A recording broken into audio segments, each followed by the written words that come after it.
Webinar. And I'm going to start.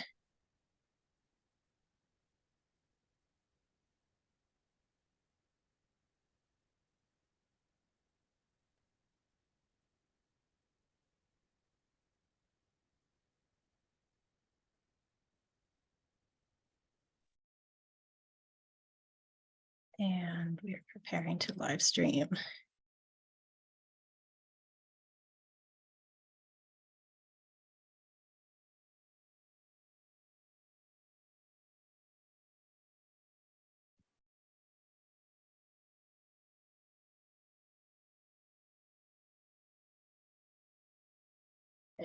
Okay, well, as everyone starts to come in, I'm just going to welcome you all today.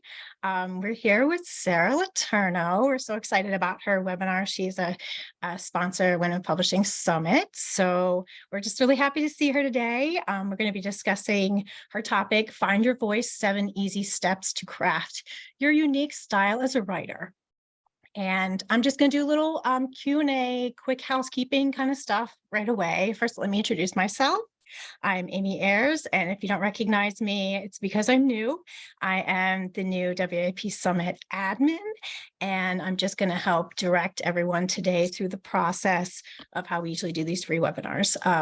There is a Q&A box, and we would very much appreciate it if you would put your questions for Sara in the box so that when we go to the Q&A session later, we'll have all these questions for her to answer. Okay?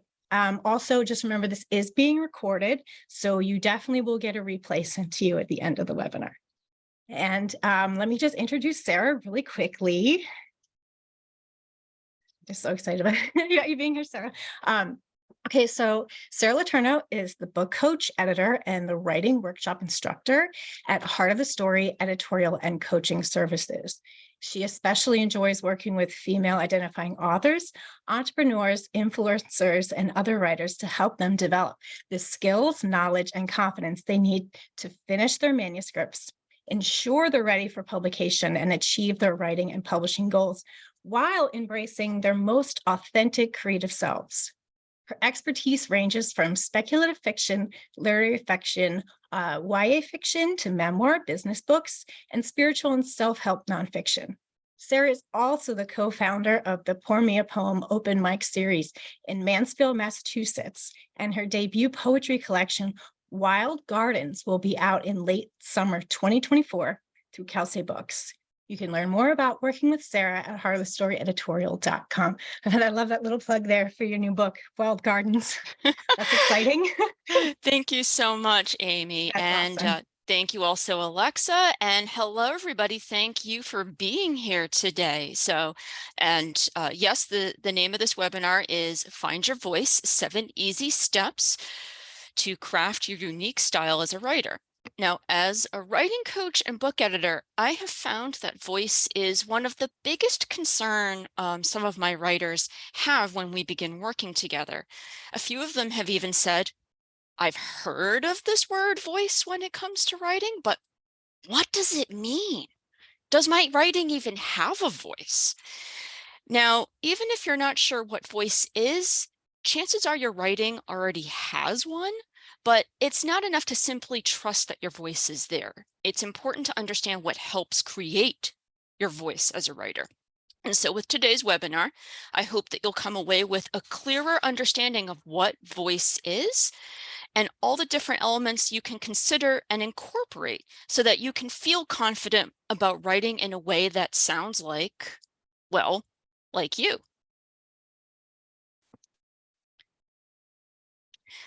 So as Amy mentioned a moment ago, I'm Sara Letourneau, a book coach and editor at Heart of the Story Editorial and Coaching Services. I'm also one of the sponsors for this year's Women in Publishing Summit. I work in both fiction and nonfiction. In fiction, I specialize in speculative fiction, YA fiction, and literary fiction.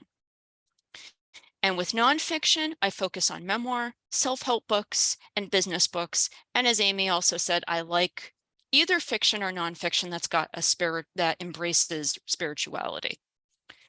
I am also an award-winning poet, and my debut poetry collection is coming out through Kelsey Books in 2024. And finally, I live in the greater Boston area of Massachusetts. So I've got a question for you today. And if you're here on Zoom, feel free to type your answer into the Zoom chat box. And if you're on Facebook or through the live stream, feel free to type it in the comments there. Do you know what kind of voice you want for your writing project? It doesn't matter if you're writing fiction, like a novel or short stories, a memoir, a self-help book, business book, or anything else. What I'm curious about is, have you thought about the voice you want for your writing in this project? So like I said, if you have any thoughts or an answer to that, feel free to put that into the Zoom chat box if you're here on Zoom. Renee LaPlume says empathetic. Like that answer a lot. Gail says no. Diana says not really. Totally understandable, because I understand that not everybody here may have a really good understanding of what voice is. And if that's the case, or if you're not sure what kind of voice you want to have, all of that is okay. Here, I'm just gauging everybody's familiarity with voice. So if you haven't had a chance to think about voice for your project, or if you're still not sure what voice is, it's okay to say so. It's a safe space, and we are going to be talking about it more very shortly. Maxine Cook says compassionate and practical. Awesome. Yep, we are getting some questions as to what is it. As I said, very shortly, we are going to go into what voice is. And yeah, there are some really good answers. Joanna Bradford says, yes, the first thing I wrote had my voice. As I tried to make it fit into various genres, I lost it. Trying to get it back so that it sounds like me. Ooh, really good answer to that, Joanna. And that is one of the things that we'll touch on briefly during this webinar. Determined and defiant from Patricia, instructive and empathetic from Gail. Anna Taylor Swearigan says confident. These are all fantastic answers. Thank you so much, everybody, for sharing them in the comments here. And as I said, I hope that the rest of this webinar will answer, for anybody who still feels unsure about voice. I hope that what we're going to talk about shortly will answer your questions about it, and so that you know what steps you can take to start cultivating your voice, no matter what genre you are writing in.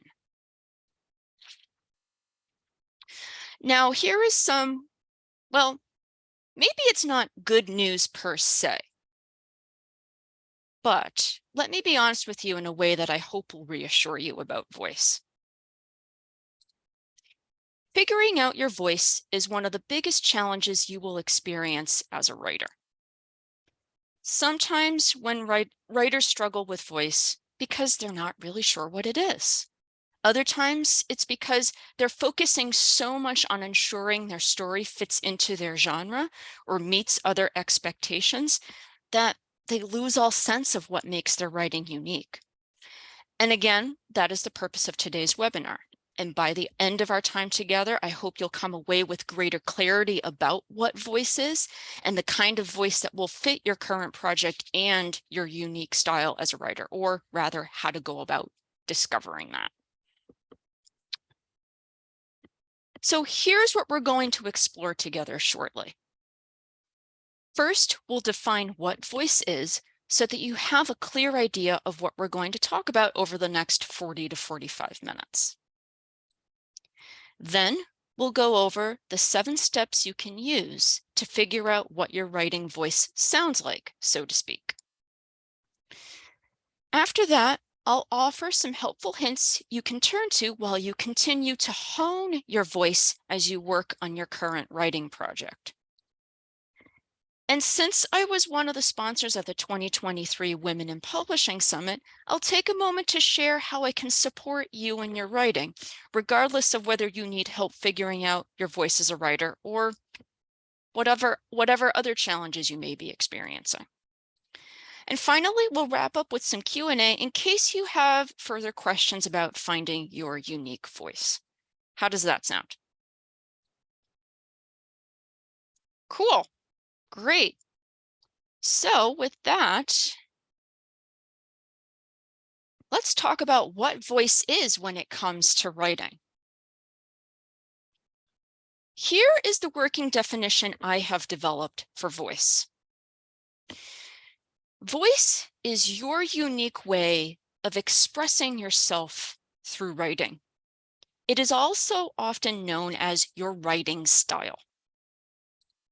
Now, your voice as a writer isn't quite the same as your speaking voice, though there will likely be some similarities or overlap. And depending on what you are writing, your voice may sound slightly different. If you write fiction, for example, your voice for your novel won't be the same as the voice for your blog articles or social media posts. But no matter what you write, there will always be elements that will make your writing authentic to you. These elements are influenced by the artistic and at times emotional decisions you make when you're writing.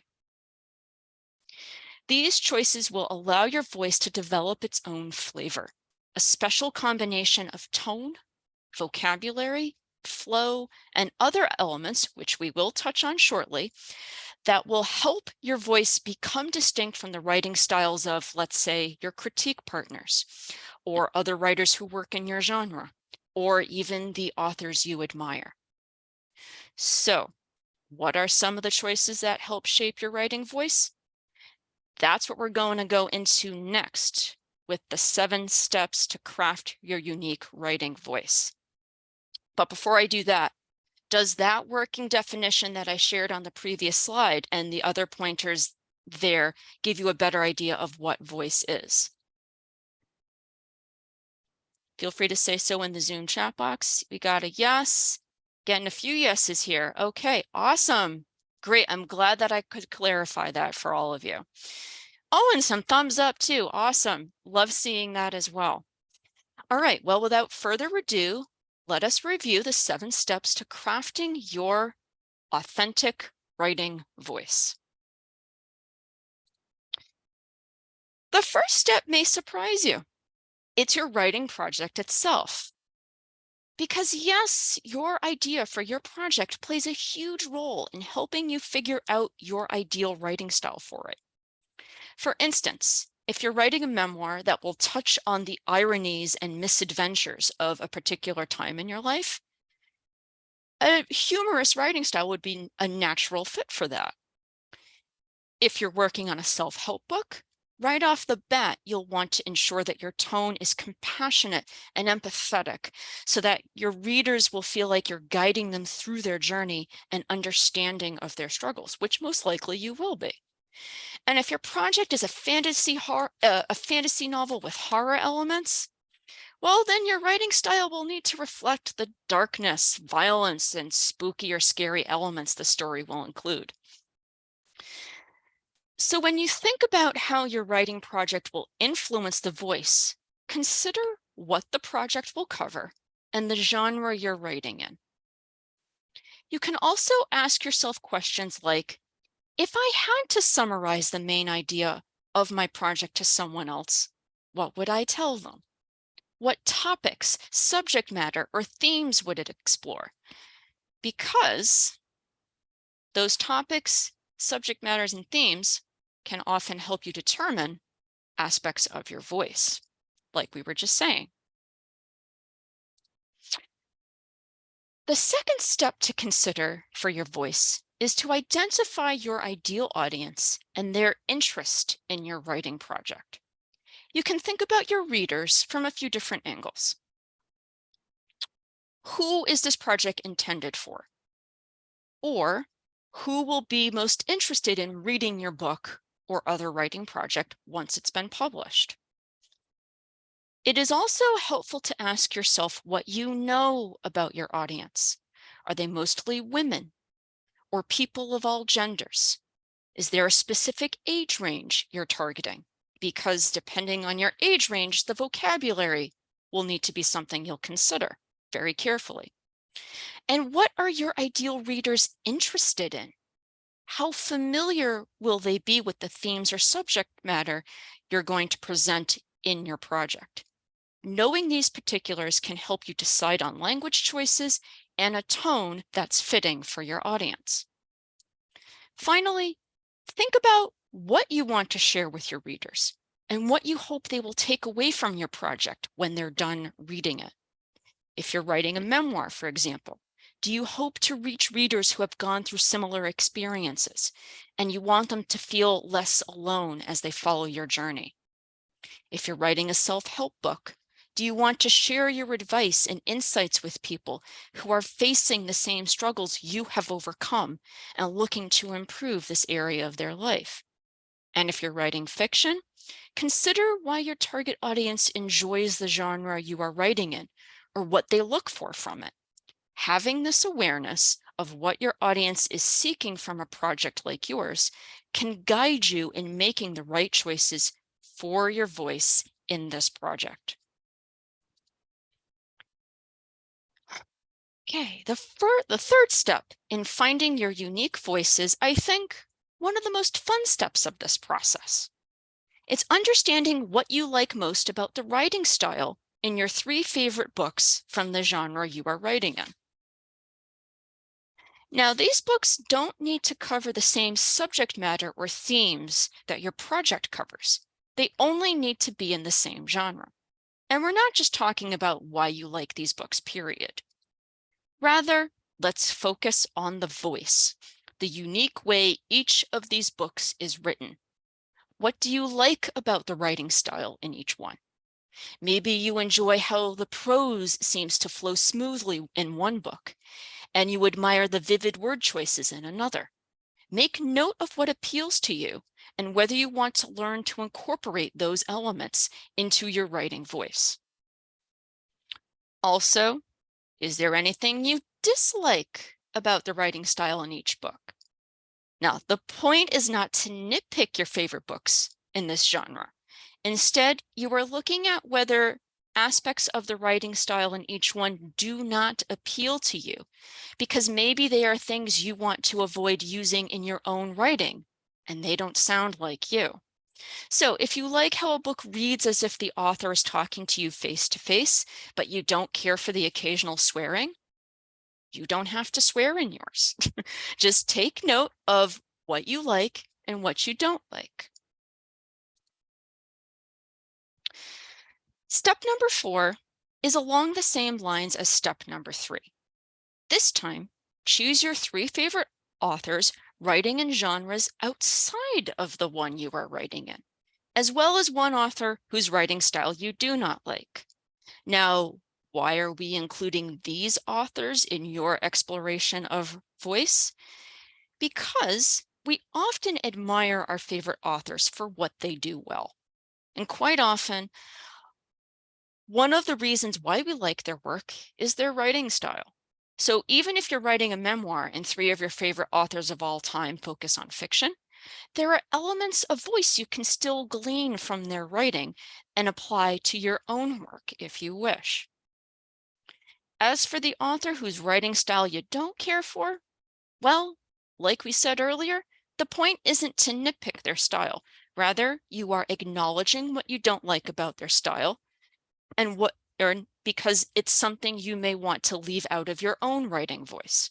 Just because one author uses techniques you dislike or that make you feel uncomfortable doesn't mean you have to use them too. So, as you think about your 3 favorite authors who write in other genres, decide what you like about each author's writing style and whether those qualities or techniques are things you would like to achieve in your own writing. And for the author whose style you don't like so much, take a moment to identify why you don't like their writing as much, and maybe even how you would have approached their writing style of the same book differently. As always, pay attention to your answers to these questions because they will help you develop the clear understanding you are looking for in determining how you want your writing voice to sound. Step number 5 is another of my favorites in this process. Study how you speak. Believe it or not, the way you talk can have a huge influence on your writing style. Some writers find it helpful to say what they want to write out loud as they are writing. This allows them to be clear about what they want to write and how to convey it. That being said, not all writers have that deep familiarity with how they speak. So if you are unsure about this, one thing you can try is to record yourself talking for 3 minutes and then listen to the playback carefully. What you talk about during this recording is totally up to you, but for our purposes, start by talking about your writing project.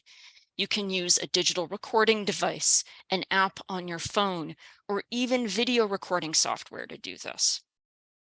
Once you have done this exercise and listened to yourself talking, or if you already have a good understanding of how you speak, take a few minutes to answer the questions on the next slide and determine how you can incorporate these elements of your speech patterns into your writing. What tone of voice do you hear? What kind of vocabulary do you use? Do you get to the point right away, or do you take your time getting there? Do you use humor when you speak? Are your sentences short, long, or a mix of both? How often do you emphasize words for impact or emotion? How do you feel when speaking to other people? And how do you want people to feel as you are speaking?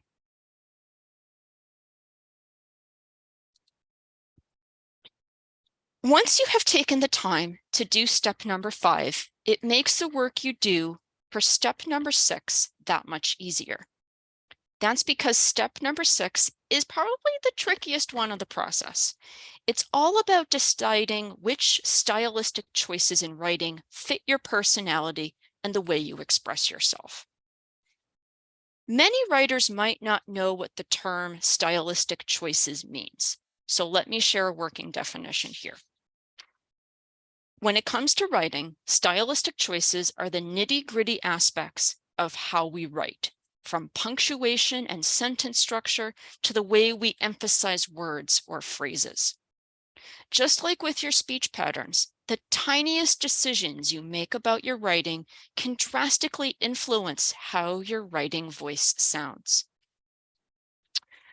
This is not something you need to worry about when you're writing a first draft, of course. The best time to figure out things like sentence length or which punctuation marks to use at the end of certain sentences. The best time to figure this out is when you reach the point when you are polishing your prose, well after you feel confident and solid about the project's big picture. But when the time does feel right to address your writing style and the stylistic choices that create it, or if you are simply curious about how these choices can change your writing voice in the smallest of ways, here are some questions to consider. Are your sentences long, short, or a mix of the two? What punctuation marks do you prefer using, like exclamation points, em dashes, ellipses, and so on? How do you like to emphasize emotions? Do you prefer to italicize the text? Do you prefer to use all caps?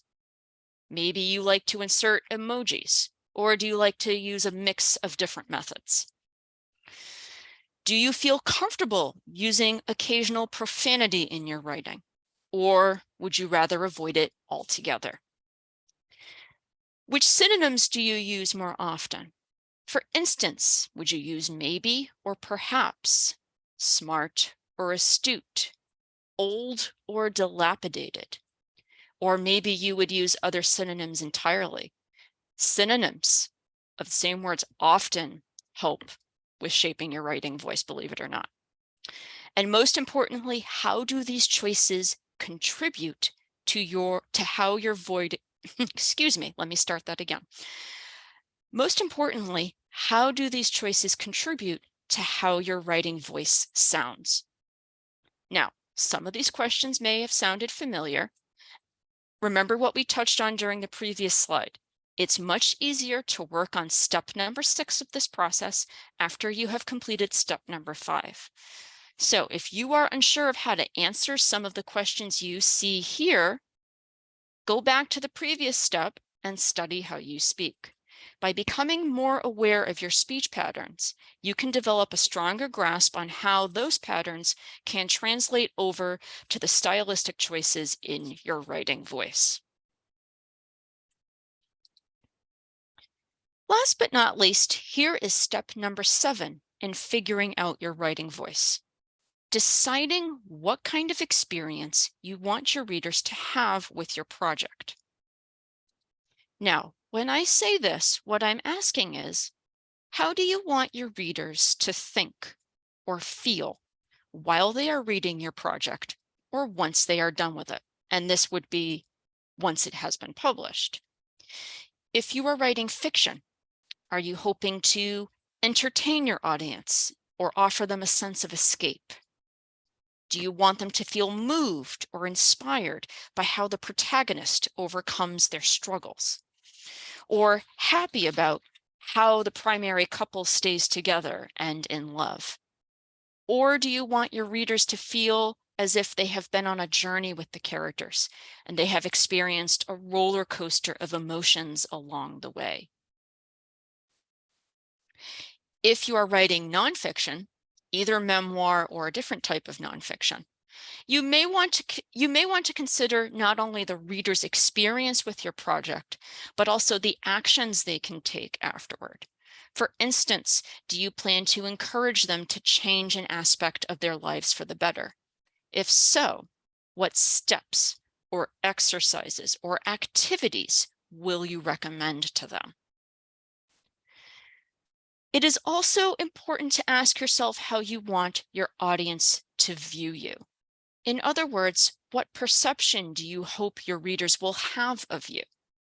Do you want them to see you as an authority or expert on the project's subject matter, a friend guiding them by the hand, or a blend of both, or maybe something else entirely? Now, once you have completed all 7 steps of this process, and you have gathered all of this information, it's time to review your answers and discover what they tell you about your writing voice. The best way to do this is to start at the beginning with step number 1 and go through each response one by one. As you do this, take a highlighter or a different colored pen, or use a highlighting tool if you've done these exercises on a word processing document, and highlight the descriptors, qualities, and other phrases and words that pop up over and over in your answers. Also, pay especially close attention to the aspects of your writing voice that resonate strongly with you. Even if these answers only appear once, these elements of your writing voice are worth highlighting, most likely because they are a good fit for your personality or they simply feel right for your project, and therefore they are worth including in your voice. If it's helpful, you can also create a bulleted list of some kind or write a summary of these findings and keep it handy as you work on your writing project. And once you have done this, my friends, guess what? You will have figured out the voice you want and need for your writing project. Hooray! That's worth celebrating, isn't it? Now, let me share some helpful things to keep in mind as you continue honing your writing voice after today. First, you know that list or summary of findings about your voice that we talked about a couple of slides ago? Well, it's a good idea to keep this write-up handy whenever you have questions about your voice, and also to allow this write-up to evolve. So if at some point later on while you're working on your project, you notice an important element of your writing voice that you weren't aware of before, or if there's an element of voice that you discover you really don't care for and you want to eliminate it from your work in progress, remember that your findings from the 7 steps process are not set in stone. Give yourself permission to update your write-up to reflect how your voice truly sounds and how your voice changes over time. Now, the second suggestion may sound familiar because I touched on it earlier, but it's worth remembering that you do not need to finalize how your writing voice sounds while you're working on a project's first draft. This is the point in the project's lifespan, so to speak, where you're still figuring things out, and that includes your voice.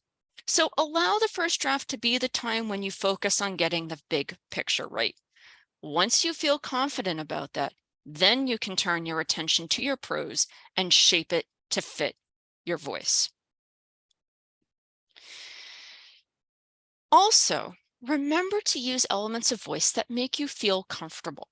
In other words, use the elements of voice that allow you to express yourself the way you want. So don't feel like you have to use vocabulary that feels too formal for you or too casual for you.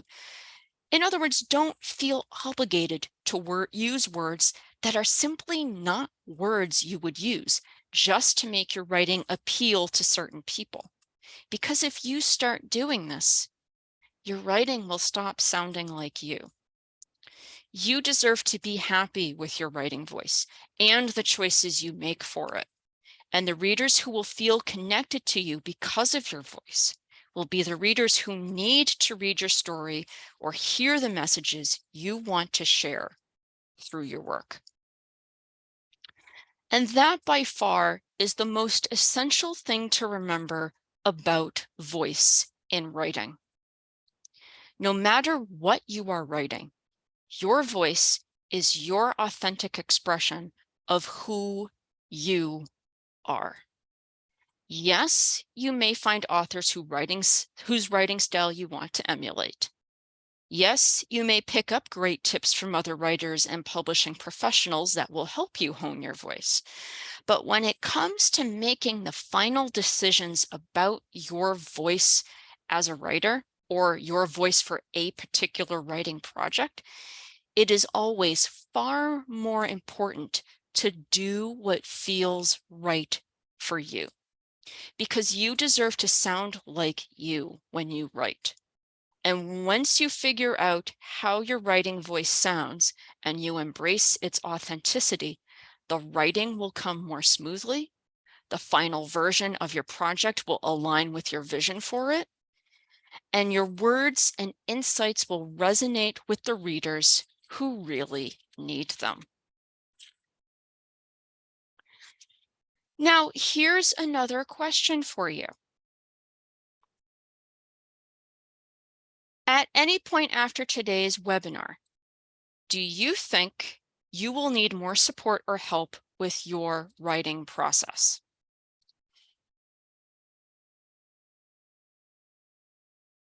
Feel free to pop your answers into the Zoom chat box if you want. But again, do you think you will need more support or help with your writing process after today's webinar? Because if you do, I have some options that I would like to share with you. So, as one of the sponsors of the 2023 Women in Publishing Summit, I have a very special offer for all of you who are here today. And that offer is 2 complimentary 45-minute coaching sessions about your writing. When you sign up for your offer, you will receive 2 free one-on-one coaching sessions with me about your writing project. This can include brainstorming sessions, a craft talk about a writing technique you're struggling with, a review of your outline, workshopping a short excerpt of your writing that I will give feedback on, mindset discussions. In short, we'll address whatever you need help with at that moment. Once you book your first call and complete the intake questionnaire, I'll email you to say hello and ask you a few more questions so that we can prepare for our first session. And at the end of the first call, we will schedule your second free one. Then, if you are interested in continuing your coaching beyond those 2 calls, we can talk about the logistics of working together on a paid basis. Now, originally, this offer could be redeemed through Saturday, September 30th. However, it now turns out that I will need to be away from work the last week of September. So the deadline is being extended. You now have until Friday the 13th, which, yes, I view that as a lucky day, actually, to take advantage of this offer. In other words, that will be the last day you can sign up for your first free coaching call with me. The calls themselves can happen anytime before or after Friday, October 13th, but you will need to sign up by Friday, October 13th to get those free sessions with me. So if you are interested in this offer, I believe Amy from Women in Publishing was planning to share the sign up link in the Zoom chat box.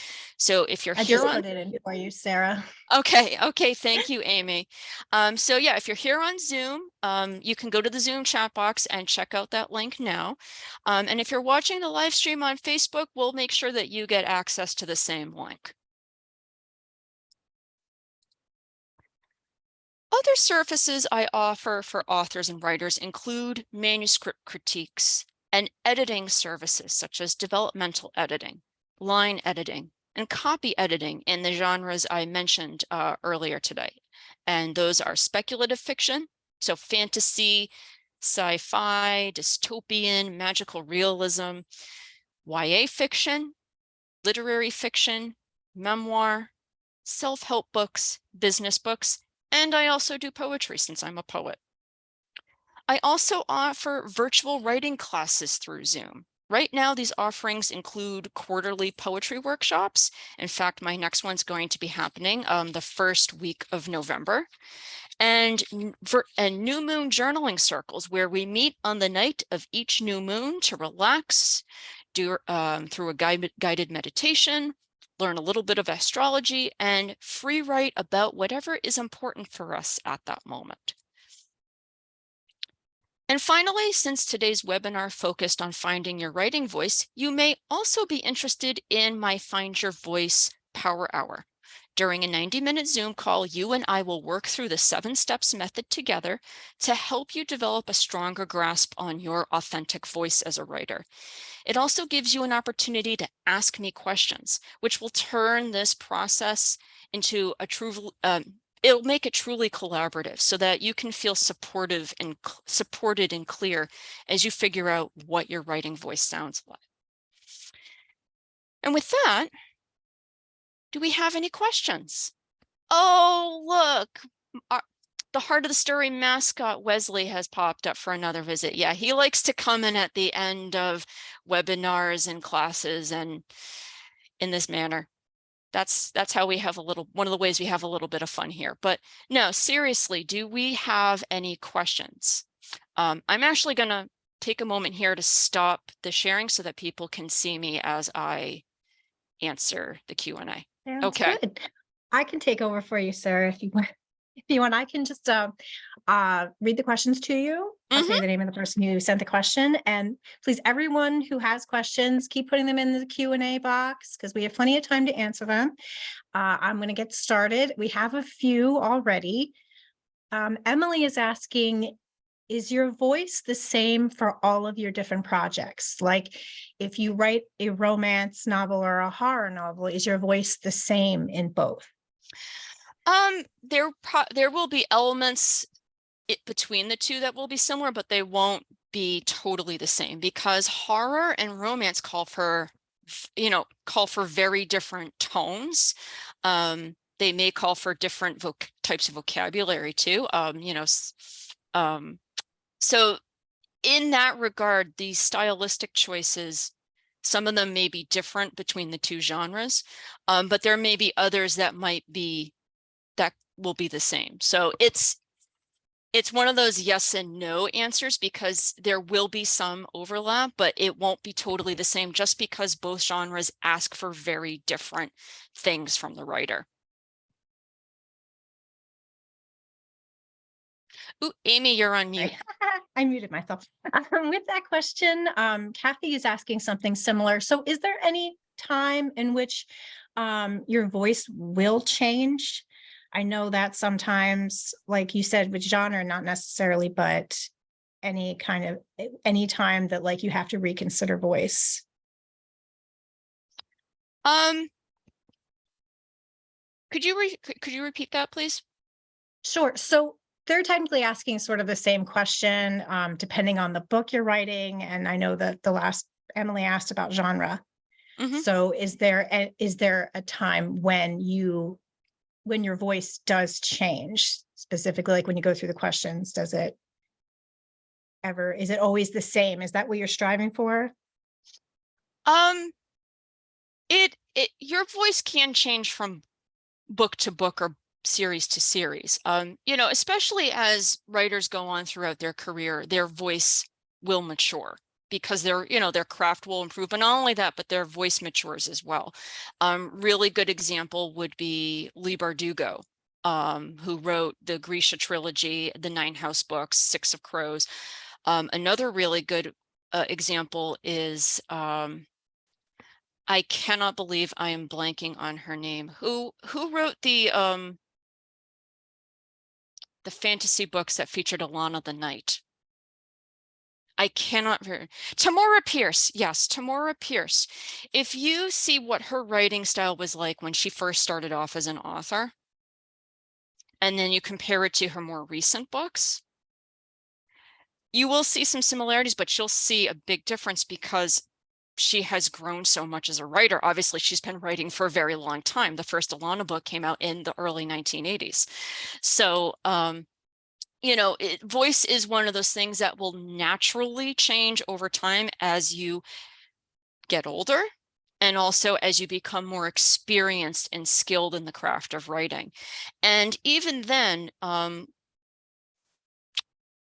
this also brings back something else that I said earlier.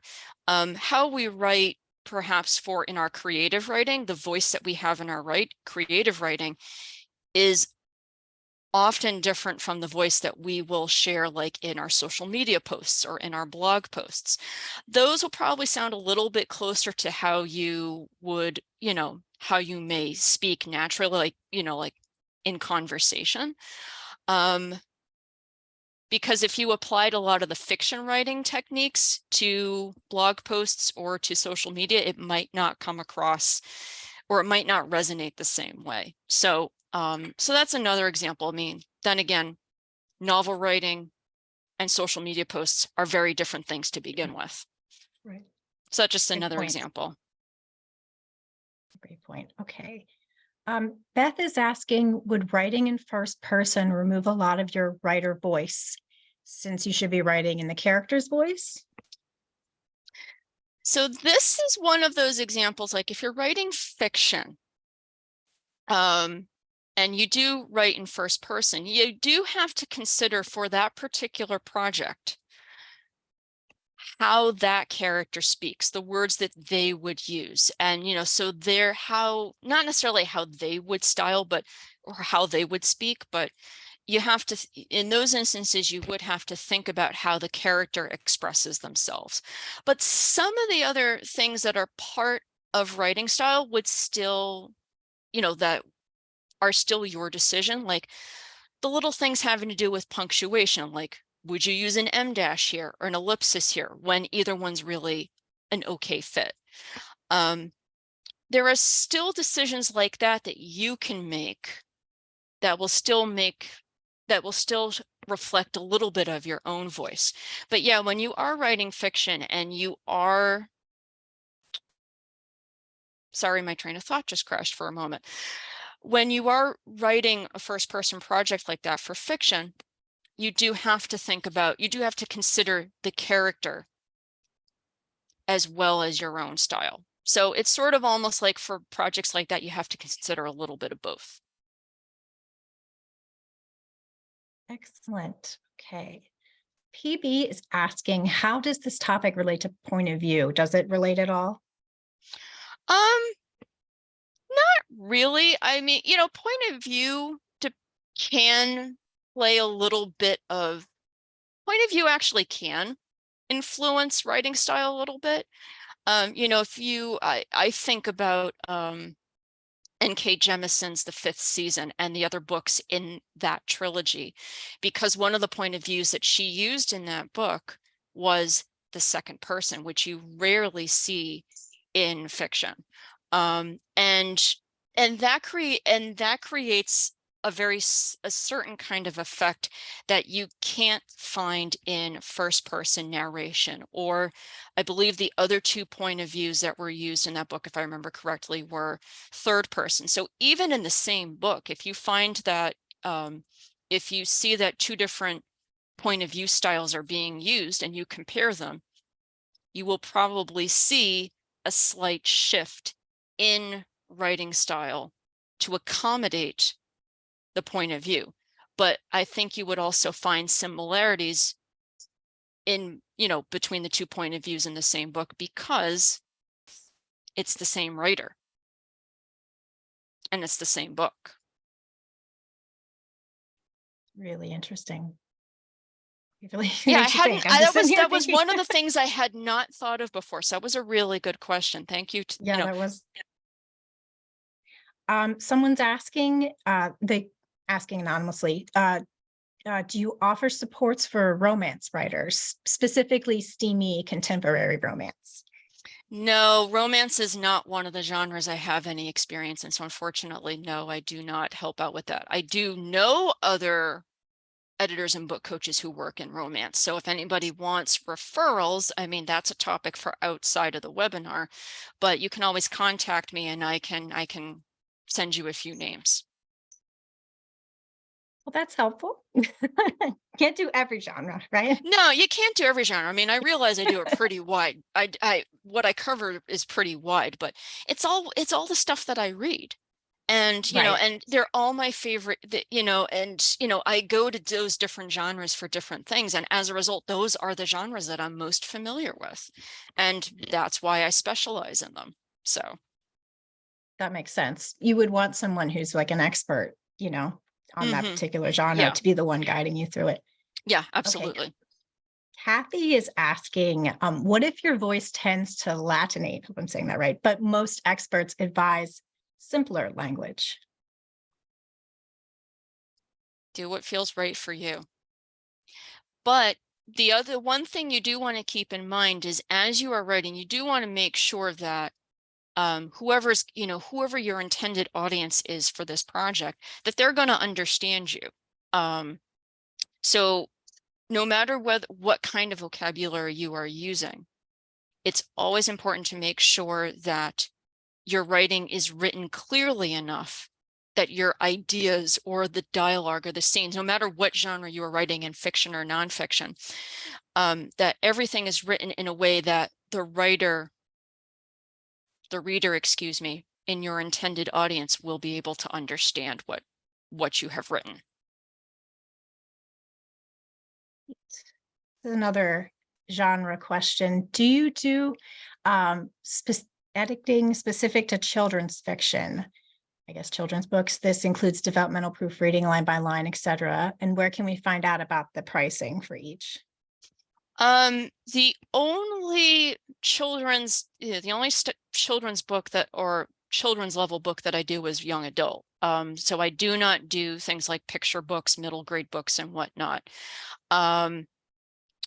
But again, I do know some other editors and book coaches who work on children's books and middle grade. And so, again, I'd be happy to offer referrals outside of this webinar. So you can feel free to contact me if you need help looking for people like that. And regarding pricing, depending on the services you're interested in, some of the prices are offered directly on my website. My editing rates, however, because they vary widely depending on the length of the project and also the type of editing that you're looking into, I typically save those for a conversation with the editor, whether it's through a quote sheet after doing a sample edit or through a Zoom, like a free consultation call to talk about their work. Great. Okay. Dana is saying, often I feel like my voice shifts depending on the author I'm reading at the time. That has happened. Any tips Mm, on mitigating this impact so I don't have to give up reading while I'm writing? I would say to sort of follow the steps that we talked about earlier in this webinar, especially when you notice that there are certain things about the other author's voice that may be influencing you. So to take a step back and to, if you haven't done so yet, write a statement about how you want your voice to sound and the things that the elements that you want to see in your writing voice. Again, the 7 steps method that we outlined today is a great way of working through that process step by step. But in a time crunch, you can also just ask yourself, how do I want my voice to sound? What are the things I want to see in my voice? And also, what kinds of things do I not want to see in my voice? And write that down either by hand or in a word processing document, and keep that handy with you. And then when you find that maybe your voice is straying a little bit, revisit that statement to remind yourself of how you want your voice to sound, and just keep coming back to it as time goes on. But also remember that if what you're working on is not the final version, you can always go back later on to fix, to revise or edit the passage and to bring back your voice. And, if you find that it is straying, again, just maybe highlight it or post a note using the commenting tool, Microsoft Word, or whatever program you may be using, because I know some people use other programs, and just flag it for later to know that you can come back to it. But yeah, have that statement handy, come back to it when you find that you're straying, but also don't be too hard on yourself if you do stray, because you can always go back and fix it later. That's great advice. I feel like I need to write my own statement today. I don't have a statement, so I can write one down. Okay. Beth is asking, should your goal be to keep a fairly similar voice within one genre? Yes. However, I think, well, because here's a really good example, V.E. Schwab. Depending on the type of project she is doing, her voice shifts a little bit from book to book. So the voice that you will find similarity, you will find overlap in all her different books, her Dark Duet series, her Shades of Magic books, her most recent YA novel, Gallant, and even The Invisible Lives of Addie LaRue. But there are differences between all of them. Addie LaRue, for example, is a very literary fantasy novel. Whereas some of the others, like Shades of Magic is much more action oriented. So it's, and you feel that through the punchy sentences and the short chapters. Our Dark Duet series was more violent and much darker. And, so the word choices and the style she used for that was, again, so really good example of how one writer in one genre uses, different techniques depending on the type of book or the type of series she is writing on. Another really good example, Brandon Sanderson, also very action oriented in a lot of his writing, like with the Mistborn books. But I just recently read Tess of the Emerald Sea. That's one of the funniest books I've read in a long time.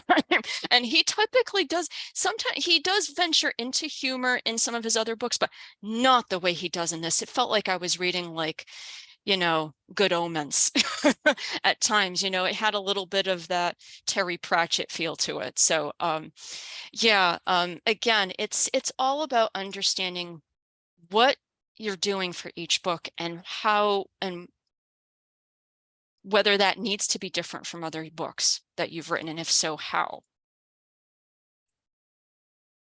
Love Terry Pratchett. Good.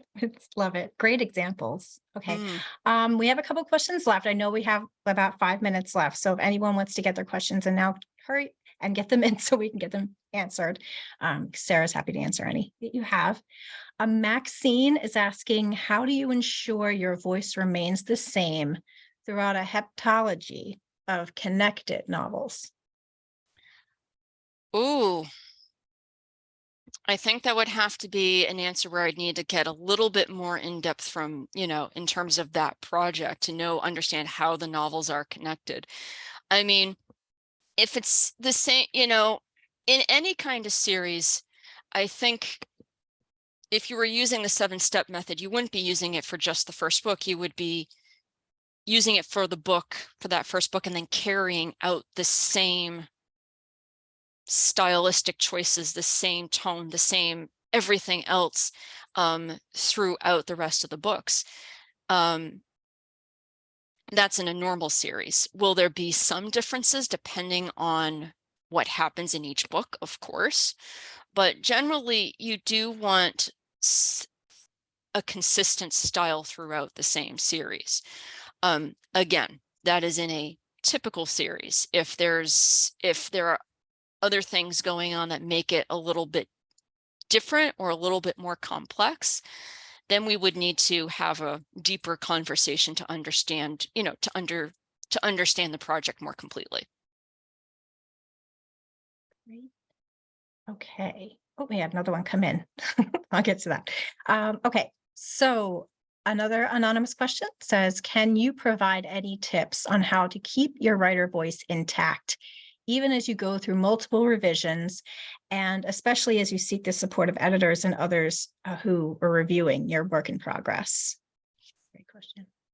I think, again, the statement that I talked about earlier, crafting that statement about what you want your voice to sound like for a particular book or a particular project, having that handy with you throughout each draft, through revisions and late edits and so forth, and going back to it from time to time can be really helpful in terms of helping you staying focused and understanding what you want to see in your voice and what really doesn't fit it.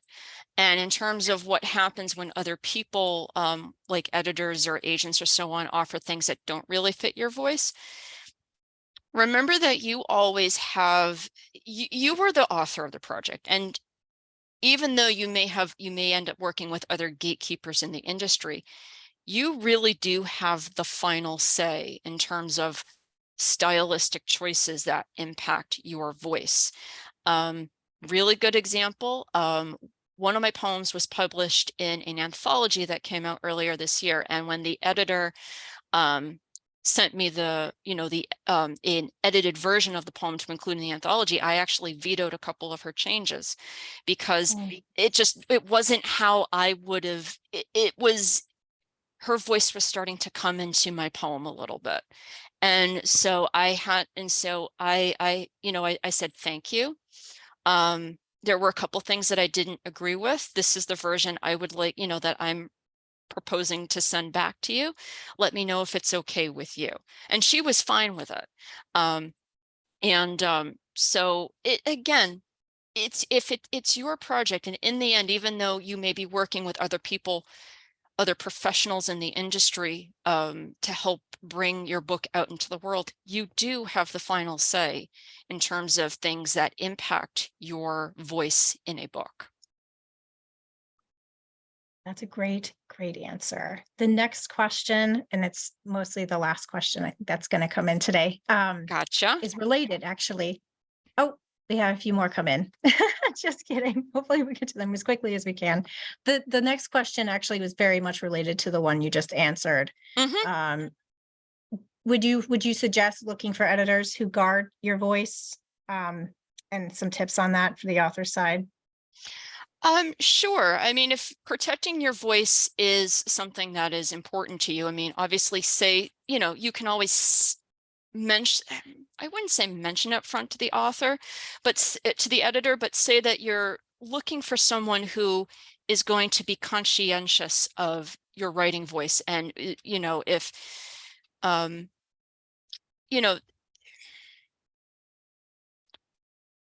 someone who will be willing, who's willing to help you not only improve your writing, but also to see the vision of the project.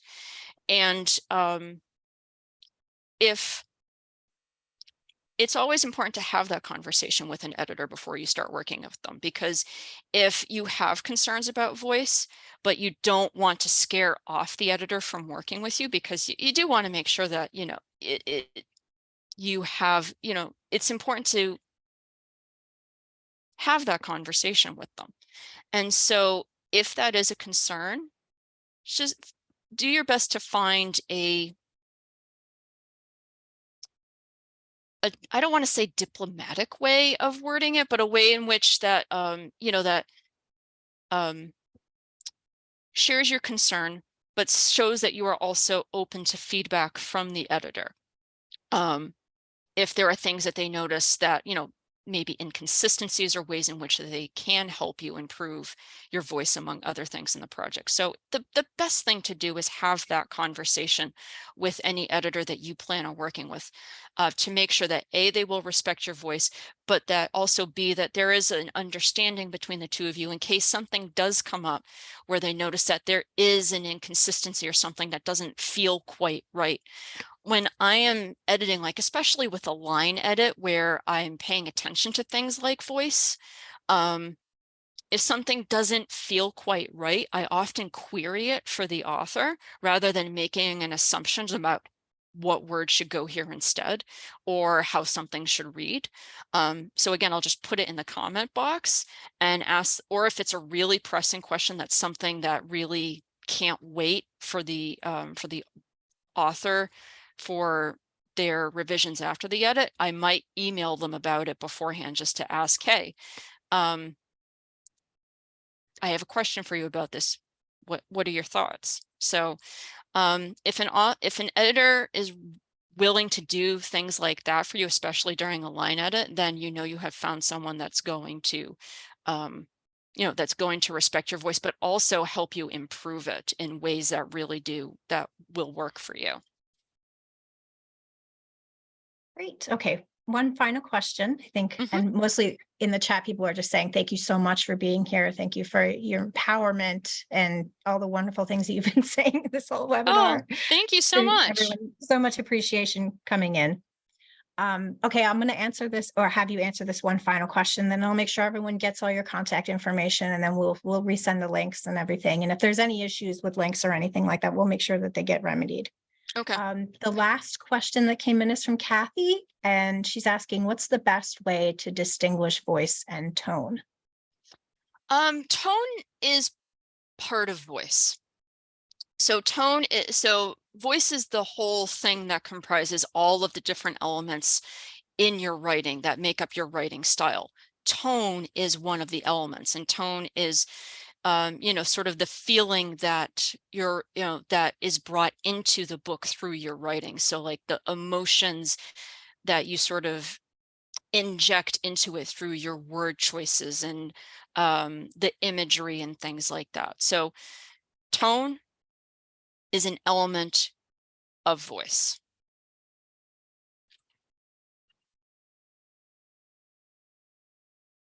So it's not really, Great. yeah. That's your answer. Yeah, Just it's want to make not sure. different. It's not necessarily different from voice, but it is part of it. So it's just part of the big picture that makes up a voice. Okay.